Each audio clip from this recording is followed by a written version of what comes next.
خصوصاً استاذ العلماء استاذی و سیدی حضرت علامہ مولانا طاہر قادری حفظہ اللہ تعالی و رعاہ و دیگر علماء کرام و مفتیان کرام، حاضرین مجلس، السلام علیکم ورحمۃ اللہ وبرکاتہ۔ الحمدللہ رب العالمین والصلاة والسلام على اشرف الانبیاء والمرسلین وعلى آلہ واصحابہ اجمعین، اما بعد فاعوذ باللہ من الشیطان الرجیم، بسم اللہ الرحمن الرحیم، اقرأ باسم ربک الذی خلق، صدق اللہ العظیم، وبلغنا رسوله النبي الأمين الكريم، ونحن على ذلك لمن الشاهدين والشاكرين، والحمد لله رب العالمين۔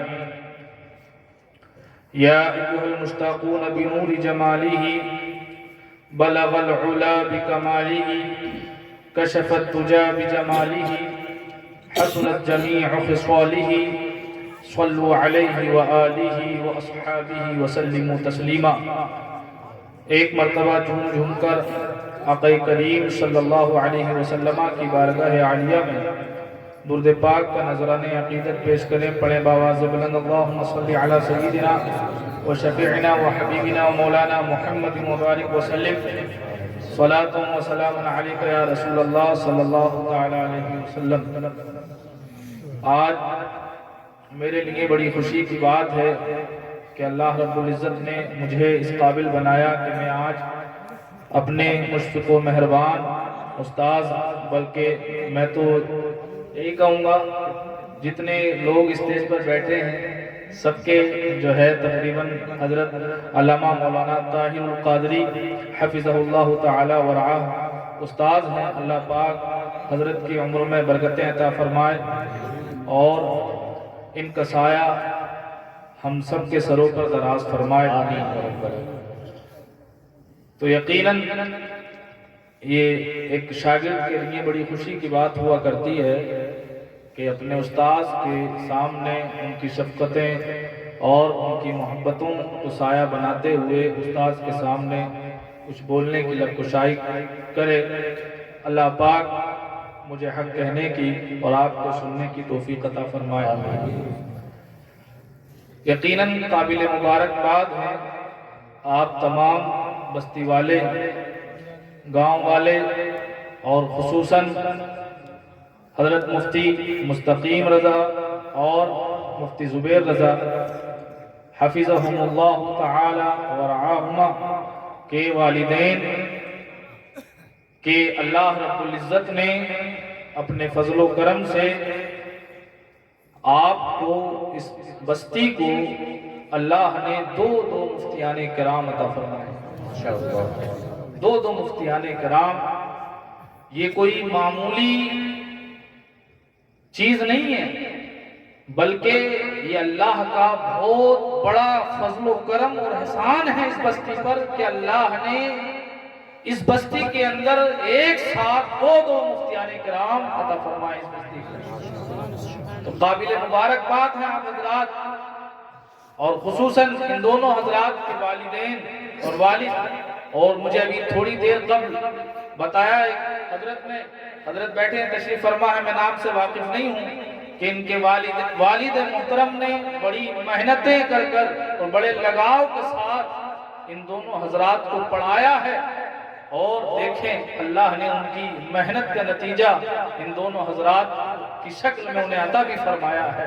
اور یہ تو دنیاوی ثمرہ ہے، یہ دنیا میں نتیجہ ہے، اور آخرت میں جو نتیجہ اس کا ملے گا، آخرت میں جو اللہ پاک اس کا ثمرہ عطا فرمائے گا، اس کا ہم اور آپ اندازہ نہیں لگا سکتے۔ اس کا نتیجہ اور ثمرہ تو انہیں وہیں جا کر ملے گا، ان کے والدین کو اور آپ حضرات کو، ان کے خاندان والوں کو، کہ جس کے بارے میں آقا کریم صلی اللہ تعالی علیہ وسلم ارشاد فرماتے ہیں، اللہ کے رسول صلی اللہ علیہ وسلم حدیث پاک میں ارشاد فرماتے ہیں کہ جن کا مفہوم ہے فرماتے ہیں آقا کریم صلی اللہ تعالی علیہ وسلم، حدیث پاک ہے کہ جو قرآن کریم پڑھے، جو قرآن کریم پڑھا، جس نے قرآن کریم سیکھا اور پھر اس پر عمل کیا. یہ آج حضرات، ان دونوں حضرات نے قرآن کریم، ایک ہوتا ہے قرآن کریم کو پڑھنا سیکھنا، اور دوسرا مرحلہ ہے قرآن کریم کو زبانی یاد کرنا، اور پھر تیسرا مرحلہ ہے قرآن کریم کے معانی اور مفاہیم کو سمجھنا. ان حضرات نے الحمدللہ اللہ کے فضل و کرم سے قرآن کریم کے معانی و مفاہیم کو سیکھا. قرآن کریم اور احادیث مصطفیٰ علی صاحبہا افضل الصلوات والتسلیم سے مسائل کا استنباط کرنے کا طریقہ جانا.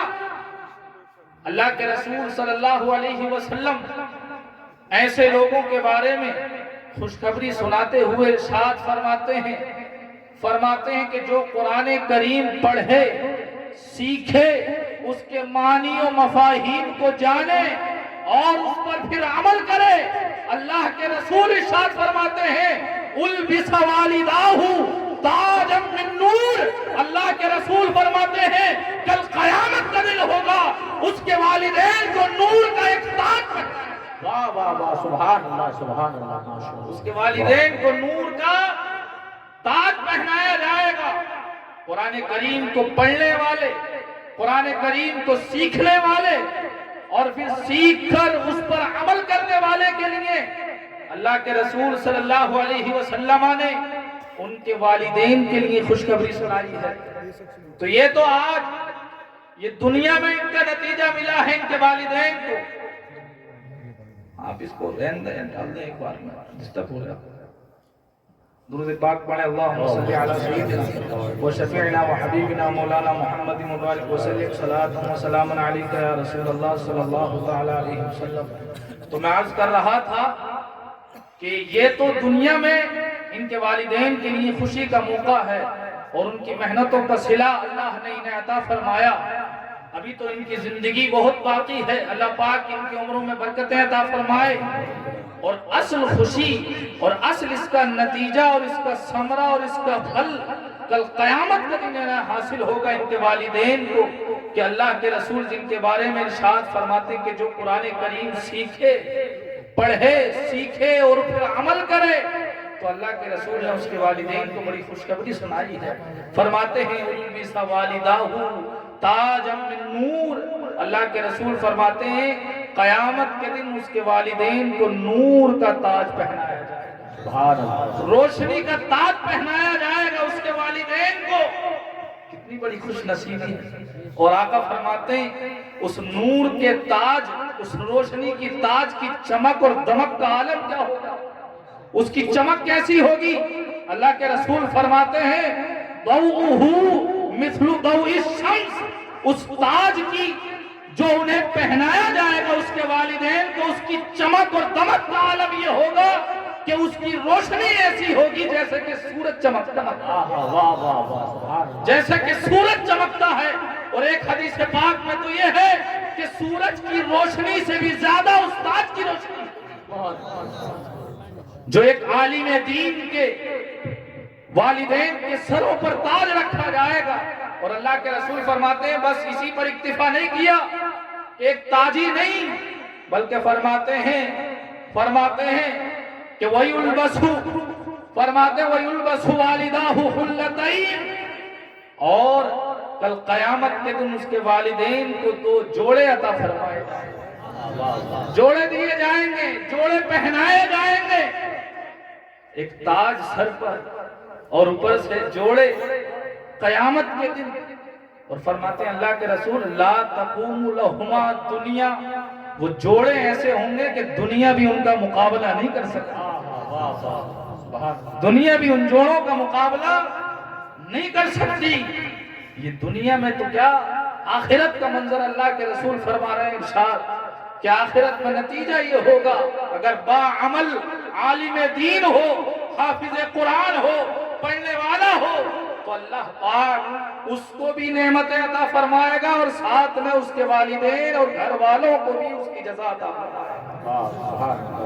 اور قیامت کے دن تو کیسا منظر ہو گیا، اس دن انعام و اکرام سے نوازا جائے گا کہ جس دن کے بارے میں ارشاد فرماتا یوم یفر المرء من اخیہ، کہ وہ دن وہ ہوگا جس دن انسان ایک دوسرے سے دور بھاگیں گے، اپنا بھائی سگا ایک دوسرے کے دور بھاگے گا، بھائی بھائی سے، ماں باپ، بیٹے، اولاد، خاندان والے، رشتہ دار، جن کے لیے آج لٹ چل جایا کرتے ہیں، گولیاں چل جایا کرتی ہیں، ایک بھائی کو اگر اونچی آواز میں بات کرنے لگ جائے یا کچھ کہہ دے، گالی دے دے کسی کو، تو کہتا کہ تیری ہمت کیسے ہوئی میرے بھائی کو گالی دینے کی، فولاً جو ہے ڈنڈے لے آتے ہیں، آج جو ہے لڑائیاں ہو جاتی ہیں، بڑے بڑے جو ہے فساد ہو جاتے ہیں، لیکن قیامت کا دن وہ ہوگا کہ بھائی بھائی کے قریب نہ آئے گا، والدین سہارا نہ بنیں گے، لیکن ہاں اگر عمل اچھے ہیں اور نیک اور پرہیزگار ہیں،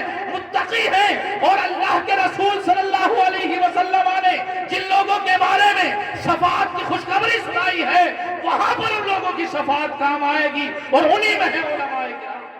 نعرہ تکبیر، نعرہ رسالت، عظمت علماء ہے سنت۔ تو بڑی خوشی کا موقع ہے ان کے والدین کے لیے، ان کی قدر کریں، اہل بستی، پورے گاؤں والے، جتنا اپنی قسمت پر ناز کریں کم ہی کم ہے۔ یہ تو دو مفتیان کرام ہیں، اور علامہ سعد الدین تفتزانی علیہ الرحمت والرضوان، ابھی میں کچھ دنوں پہلے شرح عقائد ایک کتاب چلتی ہے ہمارے درس نظامی میں، پڑھا رہا تھا، حدیث سنتا تھا لیکن پڑھی نہیں تھی میں نے، لیکن اس کتاب میں پڑھی، میں سمجھ رہا کہ جو ہے کوئی اصل نہیں ہوگی، لیکن انہوں نے اس حدیث پاک کو ذکر کیا ہے۔ عالم دین کی فضیلت میں فرماتے ہیں کہ جس بستی سے عالم گزر جاتا ہے، اللہ پاک 40 دن تک اس بستی سے، قبرستان سے اللہ پاک عذاب کو اٹھا لیتا ہے۔ اس بستی کے قبرستان سے اللہ پاک 40 روز تک کائے کو اٹھا لیتا ہے؟ کہاں سے؟ قبرستان سے۔ ایک بار گزر ہو جائے جس بستی سے، ایک بار گزر بس، کتنے خوش نصیب ہیں آپ لوگ یار، وہاں پر تو صرف گزرنے کی بات ہے، اور یہ تو رات و دن ایک نہیں بلکہ 2 عالم دین آپ کی بستی میں جلوہ ہے۔ یہ تو 2 عالم دین ہیں، اور وہاں پر تو صرف گزرنے کی بات ہے کہ گزر جائے، اور ان کا گزر نہیں ہو رہا ہے، بلکہ یہ تو آپ کی بستی میں قائم ہے، آپ کی بستی میں رہتے ہیں، تو اپنی قسمتوں پر ناز کریں، ان کے علم سے فائدہ اٹھائیں، ان کے علم سے روشنی حاصل کریں، ان کی اہمیت کو جانیں، ان کی عظمت کو سمجھیں کہ کتنا وقار ہے ان کا، کتنی عظمتیں ان کی بیان کی گئی ہیں قرآن و حدیث میں۔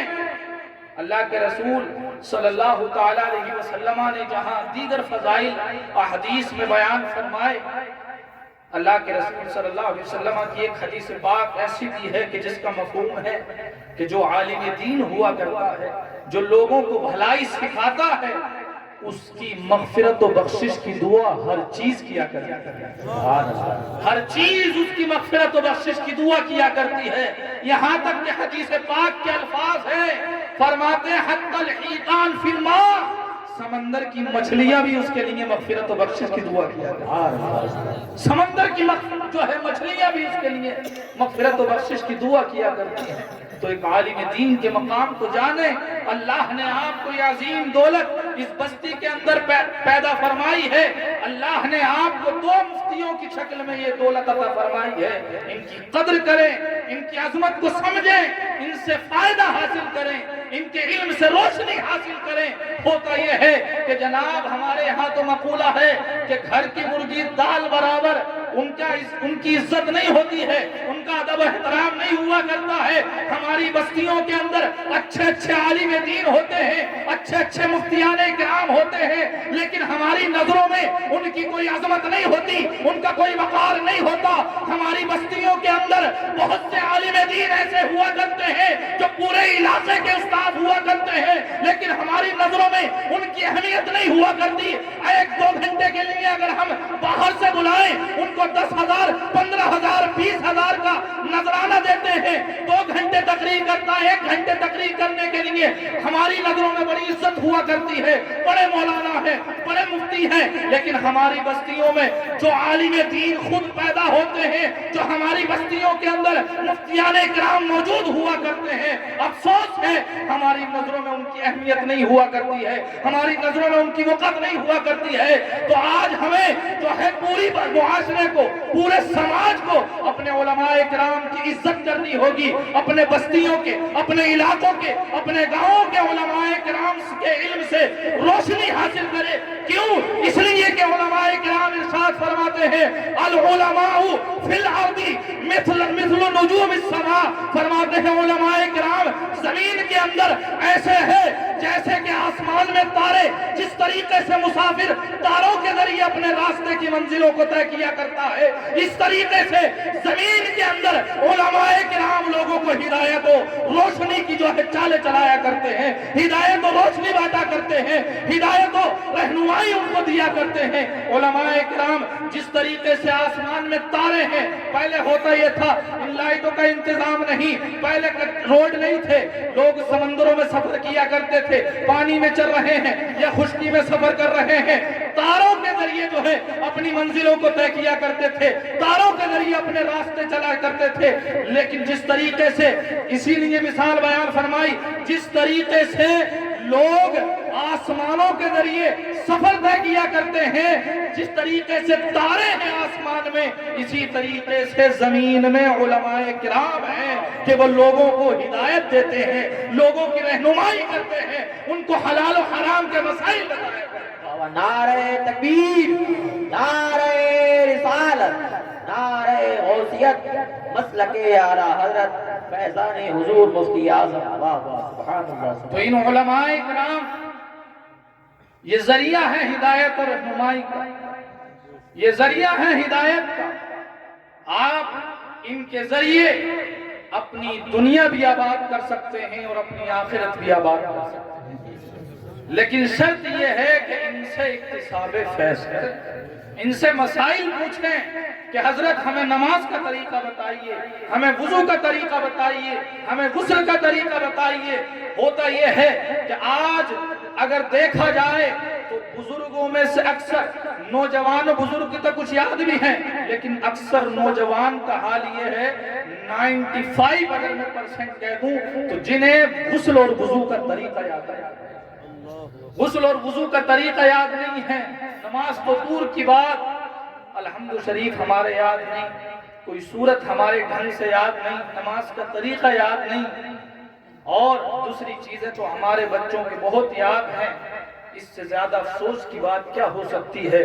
جو ہماری زندگی کا مقصد ہے, جو ہمارے پیدا ہونے کا مقصد ہے, وہ ہے اللہ کی عبادت کرنا, اللہ کی بندگی کرنا. وما خلقت الجن والانس الا لیعبدون, اللہ کی عبادت اور بندگی کرنے کے لیے ہمیں پیدا کیا گیا ہے. لیکن افسوس کی بات یہ ہے کہ ہم 60 سال 70 سال زندگی گزار کر چلے جاتے ہیں, لیکن ہمیں عبادت کا, نماز کا طریقہ معلوم نہیں ہوتا, غسل کا طریقہ نہیں آتا, وضو کا طریقہ نہیں آتا. اس کی وجہ یہ ہے کہ آج ہم اپنے اماموں کے قریب نہیں بیٹھتے, آج ہم اپنے علماء کے قریب نہیں بیٹھتے, علماء کی صحبتوں میں نہیں بیٹھتے. اگر ہم علماء سے قریب رہتے, علماء کی صحبتوں میں بیٹھتے, ائمہ کی صحبت میں بیٹھتے اور پوچھتے کہ حضرت ہمیں نماز کا طریقہ بتائیے, وضو غسل کا طریقہ بتائیے, تو آج ہمارے اس سماج میں ترقی ہوتی. کوئی بے نمازی نظر نہیں آتا, نماز کی جانکاری ہوتی, غسل اور وضو کا طریقہ اسے یاد ہوتا. لیکن جو ہے ہمیں پوچھنے میں شرم آتی ہے کہ ہماری نظروں میں علماء کرام کی قدر نہیں ہے, عظمت نہیں ہے. تو پوچھے تو ہمیں ضرورت ہے کہ علماء کرام, اللہ نے آپ کو اس بستی کے اندر مفتیان کرام کی دولت سے نوازا ہے, تو ان مفتیان کرام کے علم سے آپ فائدہ اٹھائیں, ان سے پوچھیں, اپنی جو ہے زندگی میں ان سے رہنمائی حاصل کریں.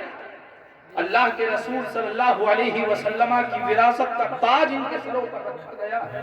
اللہ کے رسول صلی اللہ علیہ وسلم انبیاء کرام کا وارث انہیں بنایا گیا ہے۔ اللہ کے رسول فرماتے ہیں العلماء ورثۃ الانبیاء، کہ علماء کرام انبیاء کرام کے وارث ہیں۔ انبیاء کرام کی وراثت پیسہ نہیں ہے، دولت نہیں ہے، مال نہیں ہے۔ انبیاء کرام کی وراثت یہی علم ہے جو علماء کرام کے پاس موجود ہے۔ اسی علم کے ذریعے یہ لوگوں کی رہنمائی کرتے ہیں، اسی علم کے ذریعے یہ لوگوں کو سدھارتے ہیں۔ آج سماج میں کیوں فساد ہو رہا ہے؟ میں آپ کو ایک بات عرض کروں، میں نے جس آیت کریمہ کی تلاوت کی، قرآن کریم کی سب سے پہلی آیت ہے، آسمان سے نازل ہونے والی اللہ کے رسول صلی اللہ علیہ وسلم پر سب سے پہلی وحی ہے، اقرأ بسم ربک الذی خلق۔ آپ ذرا اس پر توجہ کریں، اس میں غور و فکر کریں کہ جس وقت اللہ کے رسول صلی اللہ علیہ وسلم اس دنیا کے اندر تشریف لائے اور قرآن کریم نازل ہوا، اس وقت کون سی برائی اس دنیا کے اندر موجود نہیں تھی؟ کون سی برائی اس دنیا کے اندر موجود نہیں تھی؟ کون سی جو ہے بے حیائی اس دنیا کے اندر نہیں تھی؟ کون سا جرم ایسا تھا جو سرزمین مکہ پر جو منتشر نہ تھا، پھیلا ہوا نہ تھا؟ شرک، جو اکبر الکبائر ہے، اکبر الذنوب ہے، سب سے بڑا گناہ شرک ہے، وہ بھی اس دھرتی پر موجود تھا۔ اللہ کے رسول صلی اللہ علیہ وسلم جس سماج میں پیدا ہوئے، جس معاشرے میں قرآن نازل ہو رہا ہے، سب سے پہلی وحی نازل ہوئی، شرک بھی وہاں پر موجود تھا۔ سب سے بڑا جو گناہ ہے، ظلم ہر طریقے کا وہاں پر تھا، چوری بھی عام تھی، زنا بھی عام تھا، شراب جو ہے شراب پینا بھی عام تھا، سود خوری بھی عام تھی۔ کوئی گناہ ایسا نہ تھا جو بچا ہوا نہ تھا۔ لوگ اپنی بچیوں کو زندہ دفن کیا کرتے تھے، زندہ مار دیا کرتے تھے، کوئی گناہ بھی ایسا نہ تھا جو بچا ہوا نہ تھا۔ لیکن آپ ذرا اندازہ لگائیں، نہ شرک کے بارے میں اللہ رب العزت نے صراحتاً پہلی باری آیت نازل فرمائی، نہ جو ہے اللہ رب العزت نے شراب سے روکنے کے لیے پہلی وحی نازل فرمائی، زنا سے روکنے کے لیے پہلی وحی نازل نہیں ہوئی۔ لڑکیوں کو جو زندہ قتل کر دیا کرتے تھے، زندہ دفن کر دیا کرتے تھے، پہلی وحی اس کی حرمت میں نازل نہیں ہوئی تھی۔ عقل تو یہ کہتی ہے کہ شرک ہو رہا ہے، شرک سے روکنے کے لیے سب سے پہلی صراحتاً آیت نازل ہونی چاہیے تھی۔ زنا عام ہے، زنا کو روکنے کے لیے سب سے پہلی آیت صراحتاً نازل ہونی چاہیے تھی۔ شراب پینا عام ہے، سب سے پہلی آیت شراب سے روکنے کے بارے میں نازل ہوتی۔ عقل تو یہ کہتی ہے کہ بچیوں کی زندگی کو بچانے کے لیے پہلی آیت ہوتی، ظلم سے روکنے کے لیے یتیموں کے مال جو ناجائز طور پر لوگ کھا رہے تھے ان سے روکنے کے لیے سب سے پہلی وحی قرآن میں نازل ہوتی۔ عقل تو یہ کہتی ہے، لیکن نہیں، عقل یہ کہتی ہے سب سے پہلی آیت ان چیزوں کے بارے میں آیت نازل نہیں ہوئی۔ سب سے پہلی آیت اگر قرآن میں نازل ہو رہی ہے تو وہ علم کی دعوت دیتی ہوئی نازل ہو رہی ہے، وہ ایجوکیشن اور تعلیم کی دعوت دیتی نازل ہو رہی ہے، جس سے پتہ یہ چلتا ہے کہ کوئی بھی برار ہو، کوئی بھی جو ہے برائی ہو، کوئی بھی گناہ ہو، چوری ہو، ڈکیتی ہو، ظلم ہو، زنا ہو، قتل و غارت کری ہو، شرک ہو، تعلیم کے بغیر ممکن نہیں ہے۔ ہر برائی کا خاتمہ علم سے کیا جائے۔ واہ واہ واہ، نعرہ تکبیر، نعرہ رسالت، نعرہ غوثیت، مسلک اعلی حضرت، عظمت علماء اہل سنت۔ واہ واہ۔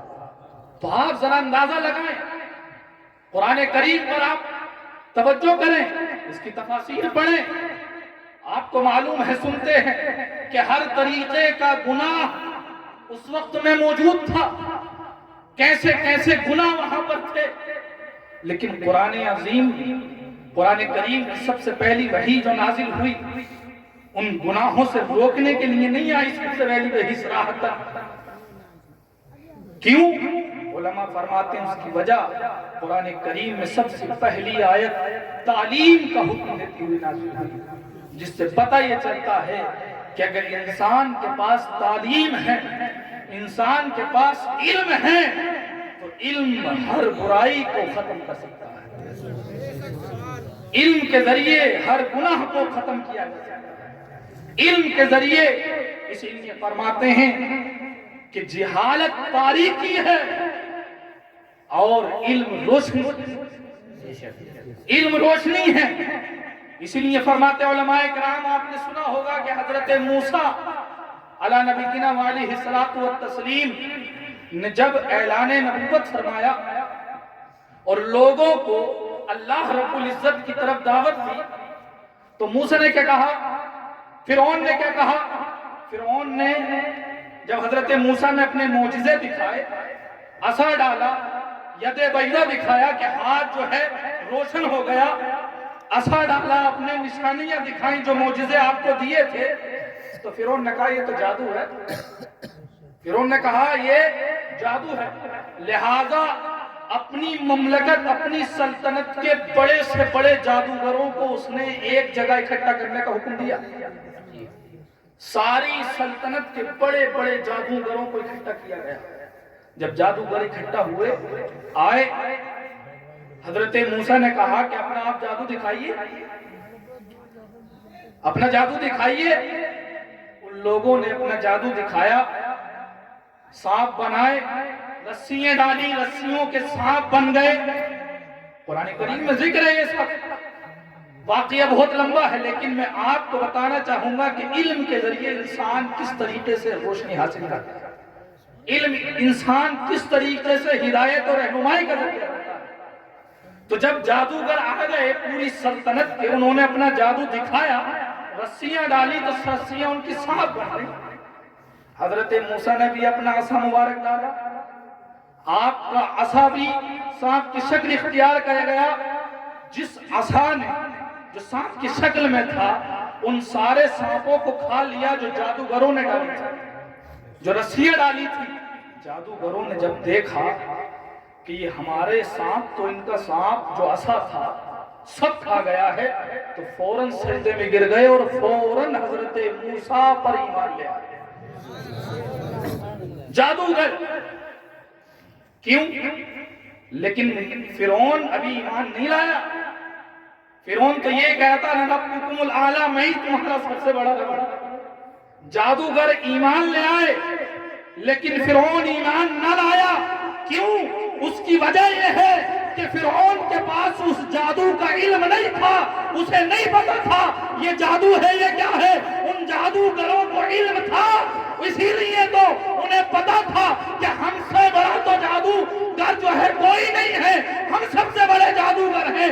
حضرت موسیٰ نے یہ جو معجزہ دکھایا ہے یہ جادو نہیں ہے، بلکہ اللہ کی طرف سے یہ معجزہ ہے، یہ سچے نبی۔ واہ واہ واہ، سبحان اللہ، ماشاءاللہ، یہ سچے نبی ہیں، کیونکہ انہیں تو پتا تھا کہ ہم سے بڑا جادوگر کوئی نہیں ہے، یہ جادو نہیں ہو سکتا۔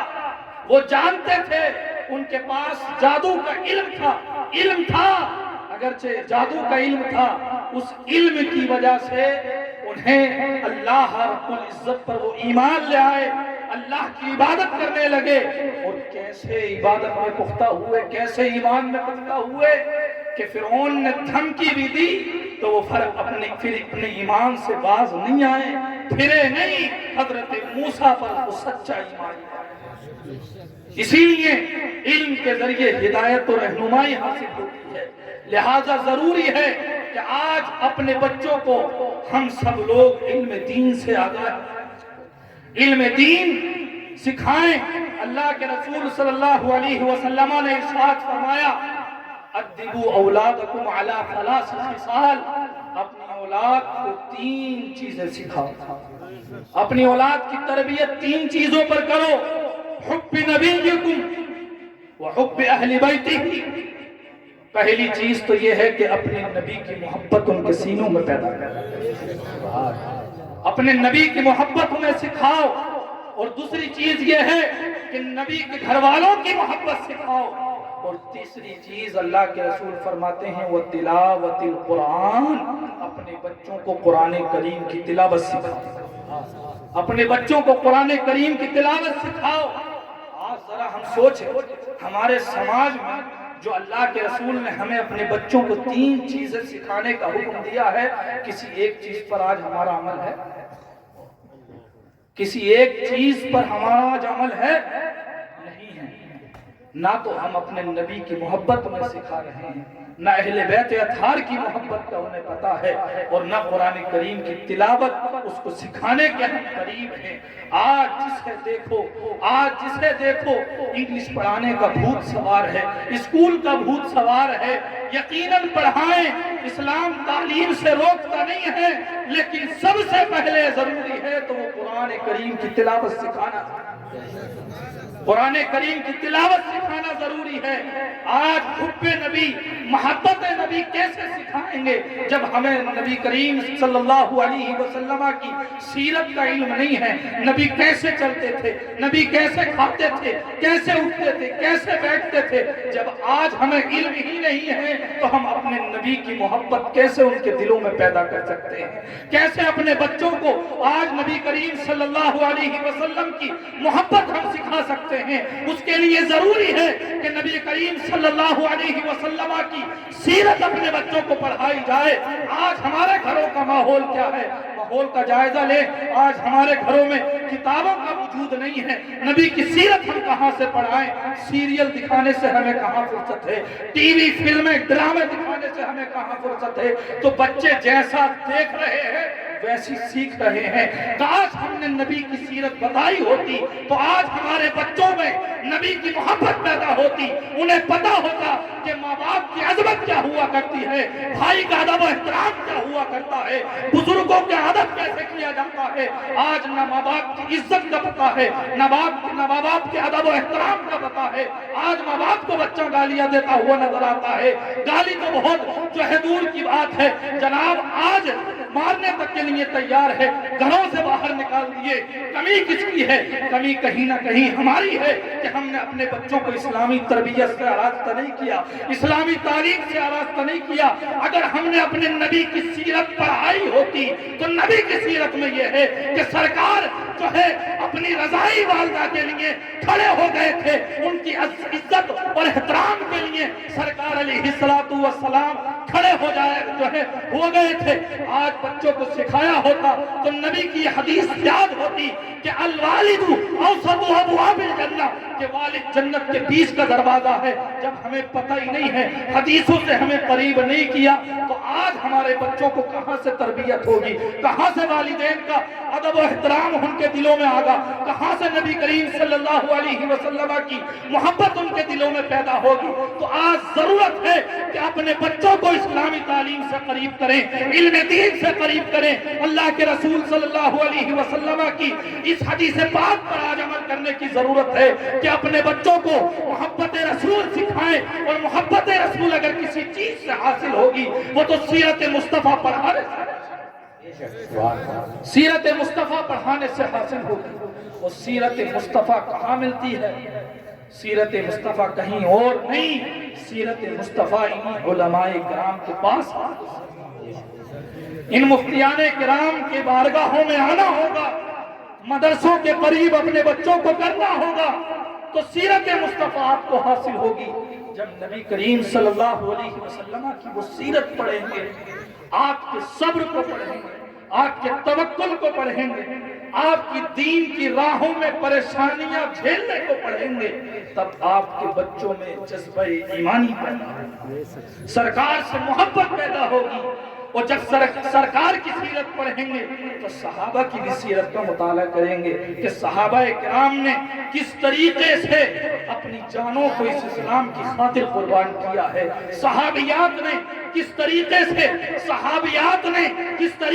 اسلام کی خاطر اپنی قربانیاں پیش کی ہیں۔ آج جو ہماری بچیوں کے حالات ہیں، آج جو ہمارے بچوں کے حالات ہیں، کسی پر مخفی نہیں ہیں۔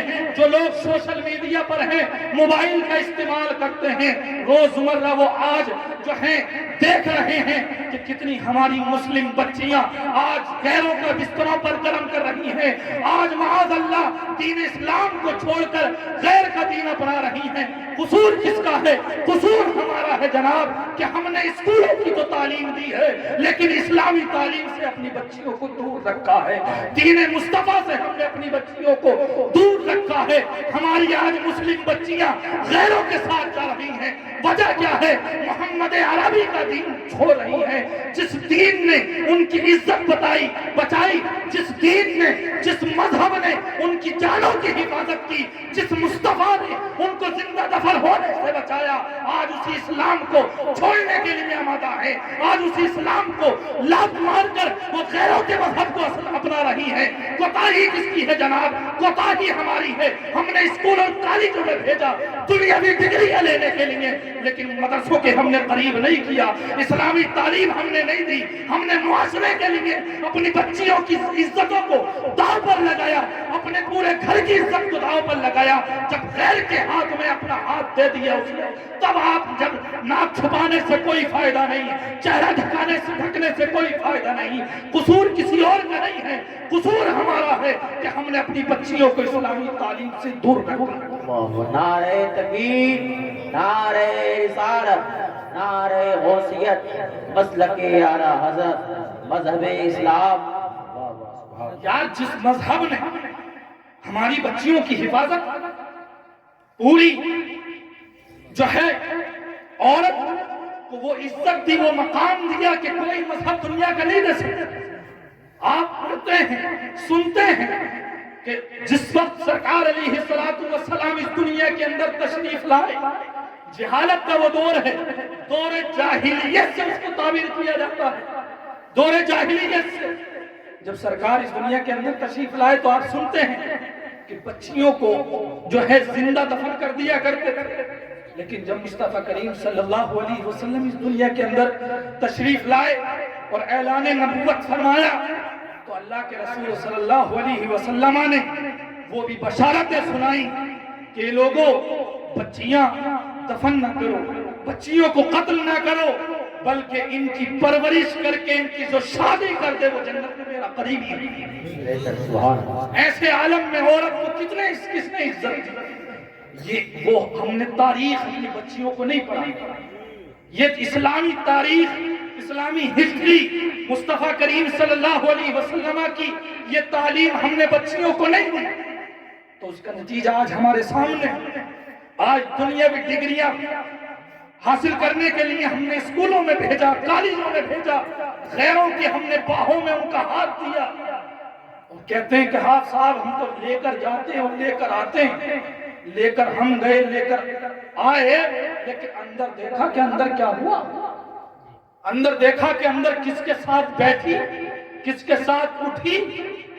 تو یہ مصطفیٰ کریم صلی اللہ علیہ وسلم کی اگر اس کی تعلیم اس کے دل میں ہوتی، اس کو ہم نے سرکار کی سیرت پڑھائی ہوتی، صحابہ کی سیرت پڑھائی ہوتی، صحابیات کی قربانیاں پڑھائی ہوتی تو کچھ بھی کر سکتی تھی، لیکن مذہب اسلام کو چھوڑنا گوارا نہیں کر سکتی، مذہب اسلام نہیں چھوڑ سکتی تھی۔ یہ چیزیں کہاں حاصل ہوں؟ یہ چیزیں انہی علماء کرام کے پاس حاصل ہوں، یہ چیزیں انہی مفتیان کرام کے پاس آنے سے پتہ چلے گا۔ تو اپنے بچوں کو اسلامی تعلیم سے وابستہ کریں، اپنی بچیوں کو اسلامی تعلیم دلائیں۔ آج ضرورت ہے بچوں کو بھی اسلامی تعلیم دینے کی، اور ان سے زیادہ ضرورت ہے آج بچیوں کو اسلامی تعلیم سے وابستہ کرنے کی۔ آج غیر جو ہے ہماری بچیوں کو اپنے دام فریب پھنسانے کے لیے طرح طرح کی چالیں چل رہے ہیں، طرح طرح کی کوششیں کر رہے ہیں، کہیں اسکول کی شکل میں، کہیں کالج کی شکل میں، کہیں کوچنگ کی شکل میں آج درندے بیٹھے ہوئے ہیں۔ آج ضرورت ہے ایسے درندوں سے اپنی بچیوں کے دین اور ایمان کی حفاظت کرنا، اور یہ حفاظت اسی وقت ہوگی جبکہ ہم ان کے دلوں میں علم دین کی شمع کو روشن کریں، جبکہ ہم انہیں صحابیات کی سیرت پڑھائیں۔ تو آج ضرورت ہے اللہ کے رسول صلی اللہ تعالیٰ علیہ وسلم کے اس فرمان پر عمل کرنے کی جس میں قرآن کریم کی تلاوت، اور سرکار نے فرمایا طلب العلم فریضۃ علی کل مسلم، ہر مسلمان پر علم دین، علم سیکھنا فرض ہے، علم حاصل کرنا فرض ہے، چاہے وہ مرد ہو یا عورت ہو۔ اور علم سے مراد یہی نہیں ہے کہ وضو کا علم یا غسل اور نماز کا بس نہیں، جو زندگی کے موڑ پر جو مسائل اس کو درپیش ہیں ان مسائل کا جاننا، زکوٰۃ اگر فرض ہو گئی ہے زکوٰۃ کے مسائل کا جاننا اس پر فرض ہے، حج فرض ہو گیا ہے تو حج کے مسائل کا جاننا اس پر فرض ہے، اسی طریقے سے دیگر چیزیں، ہر چیز کا علم جس کے مطابق اس کی روشنی میں وہ اپنی اسلامی طریقے کے مطابق زندگی بسر کر سکے اتنا علم سیکھنا اس پر فرض ہے، چاہے مسلمان مرد ہو یا عورت ہو۔ اپنے بچوں کو اسلامی تعلیم سے قریب کریں، یہی اسلامی تعلیم آپ کے بھی کام آئے گی اور آپ کے بچوں کے بھی کام آئے گی۔ آخری حدیث پاک سنا رہا ہوں چونکہ وقت کم ہے۔ اللہ کے رسول صلی اللہ علیہ وسلم ارشاد فرماتے ہیں اذا مات الانسان انقطع عنہ عمله الا من ثلاث، جب انسان مر جاتا ہے، اس دنیا سے چلا جاتا ہے تو اس کے سارے اعمال اس سے منقطع ہو جاتے، ختم ہو جاتے۔ اب وہ نماز نہیں پڑھ سکتا، روزے نہیں رکھ سکتا، زکوٰۃ نہیں دے سکتا، وہ حج نہیں کر سکتا، لیکن اللہ کے رسول نے فرمایا کہ 3 عمل ایسے ہیں کہ مرنے کے بعد بھی ان کا اکاؤنٹ، اس کا سلسلہ جاری رہتا، اس کا اکاؤنٹ بند نہیں ہوتا نیکیوں کا۔ فرماتے ہیں کہ صدقہ جاریہ، صدقہ جاریہ کہتے ہیں تو اکاؤنٹ نیکیوں کا ختم بند نہیں ہوتا۔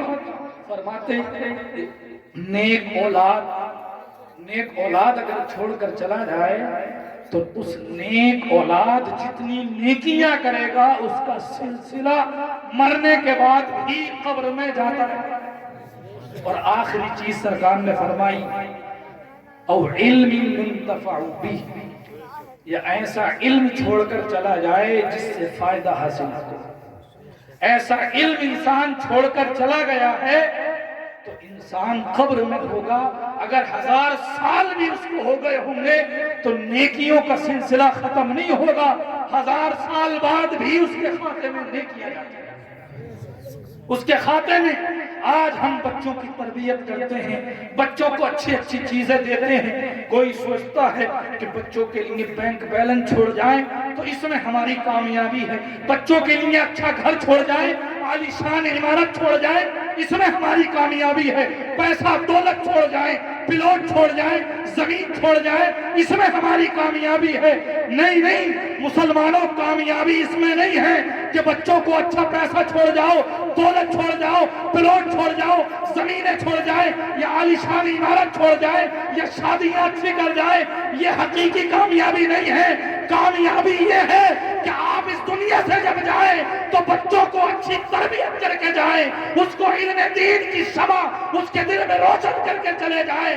آپ چلے بھی جائیں گے، آپ کی نیکیوں کا سلسلہ ختم نہیں ہوگا، بلکہ مرنے کے بعد بھی آپ کے خاتے میں نیکیاں جاتی رہیں گی۔ سبحان اللہ، آپ کو نیکیاں ملتی رہیں گی، اور مرنے کے بعد یاد رکھیں آج سارا فوکس ہمارا گھروں پر ہے، عمارتوں پر ہے، زمینوں جائیدادوں پر ہے، ہمیں یہ نہیں پتا کہ اپنے بچوں کو تعلیم بھی دینی ہے نہیں دینی ہے، اچھی تربیت بھی دینی ہے نہیں دینی ہے۔ قیامت کے دن سوال ہم سے اس کے بارے میں نہیں ہوگا کہ اپنے بچوں کے بینک میں اکاؤنٹ میں تم اپنے کتنا پیسہ چھوڑ کر آئے، اپنے بچوں کے خاتوں میں کتنا پیسہ چھوڑ کر آئے۔ قیامت کے دن اس سے سوال نہیں ہوگا اس کے بارے میں کہ کتنی زمین چھوڑ کر آئے، قیامت کے دن اس کے بارے میں سوال نہیں ہوگا کہ کتنی شاندار مکان تم اپنے بچوں کے لیے چھوڑ کر آئے، ٹائلز لگوائی یا نہیں لگوائی، پتھر لگوایا یا نہیں لگوایا، اپنی بچی کی شادی میں 4 پہیہ گاڑی دی یا نہیں دی، بچے کی شادی عالی شان طور پر کی یا نہیں کی۔ قیامت کے دن سوال اس بارے میں نہیں ہوگا، قیامت کے دن سوال یہ ہوگا کہ تم نے اپنے بچوں کو علم دین سکھایا یا نہیں سکھایا، اپنے بچوں کو قرآن کی تعلیم دی یا نہیں دی، اپنے بچوں کو نماز کا طریقہ سکھایا نہیں سکھایا، اپنے بچوں کو نماز کا حکم دیا یا نہیں دیا۔ تو اس قیامت کے منظر کو بھی یاد رکھیں، اللہ کے حضور ہم سب کو حاضری دینی ہے۔ گھروں پر پیسہ نہ خرچ کر کے، شادیوں میں فالتو پیسہ نہ خرچ کر کے، اپنے بچوں کی تعلیم میں وہ پیسہ لگائیں، انشاءاللہ بچوں کا دنیا بھی روشن ہوگی اور انشاءاللہ آپ کا پورے خاندان کا آخرت میں بھی نام روشن ہوگا۔ اتنا پیسہ جتنا آج مسلمان شادیوں میں خرچ کر رہا ہے، ہوٹلوں میں خرچ کر رہا ہے، گھروں میں خرچ کر رہا ہے. کاش اتنا پیسہ اپنے بچوں اور بچیوں کی اگر تعلیم پر آج خرچ کرتے تو آج مسلم سماج ترقی کرتا. تو آج ضرورت ہے اپنے بچوں کو دین اسلامی تعلیم سے آراستہ کرنے کی. اپنے بچوں کو اسلامی تعلیم دیں. اللہ کے رسول صلی اللہ علیہ وسلم ارشاد فرماتے ہیں کہ سب سے بہتر تحفہ اولاد کے لیے یہ ہے کہ اس کی اچھی تربیت کی جائے. سب سے اچھا تحفہ. اسے کار دو یا مر دو، گاڑی دلاؤ یا مت دلاؤ، اسے شکایت نہیں ہوگی. 2-4 سال شکایت کرے گا، گھر دو مت دو، پتھر ٹائلس لگاؤ مت آؤ، 2-4 سال شکایت ہوگی. لیکن اگر اپنے بچوں کو علم دین سے کورا رکھا ہے، اپنی بچیوں کو اسلامی تعلیم و تربیت سے کورا رکھا ہے، تو 2-4 سال نہیں بلکہ یہاں بھی آپ کا نقصان ہوگا اور کل مرنے کے بعد بھی آپ کو قیامت کے دن اس کا جواب دینا کہ اپنے بچوں کو تعلیم تم نے کی نہیں. تو آج ضرورت ہے علم دین پر توجہ دے تاکہ معاشرہ ترقی کرے، سماج ترقی کرے. علم کے بغیر کوئی سماج ترقی نہیں کر سکتا. علم کے بغیر کوئی معاشرہ ترقی نہیں کر سکتا. جو معاشرہ جاہل ہوا کرتا ہے وہ معاشرہ سب سے پچھڑا ہوا کرتا ہے، اور جس معاشرے میں علم ہوا کرتا ہے چاہے کوئی سا علم ہو وہ معاشرہ ترقی یافتہ ہوا کرتا ہے. اور علم دین کی تو یار بات ہی الگ ہے. علم دین کی تو بات ہی الگ ہے. علم کی تو بات ہی الگ ہے. بہت کچھ علماء کرام نے علم دین پر لکھا ہے. قرآن عظیم کی آیتیں بے شمار بہت سی آیتیں علم دین کی فضیلت بتا رہی ہیں. لہذا آپ اپنے بچوں کو بچیوں کو علم دین کے قریب کریں تاکہ دنیا میں بھی ہماری ترقی ہو اور انشاءاللہ کل قیامت کے دن بھی ہمارا بیڑا پار ہو. اللہ کی بارگاہ میں دعا ہے کہ اللہ رب العزت اس گفتگو کو قبول فرمائے. میرے بولنے میں آپ حضرات کے سننے میں جو بھی خطائیں لفظشیں ہو گئی ہوں اللہ پاک ان کو اپنے حبیب پاک کے صدقے سے معاف فرمائے. میں بھی استغفار کرتا ہوں، آپ بھی استغفار کریں. استغفر اللہ ربی من کل ذنب واتوب الیہ واخر دعوانا الحمد للہ رب العالمین. السلام علیکم.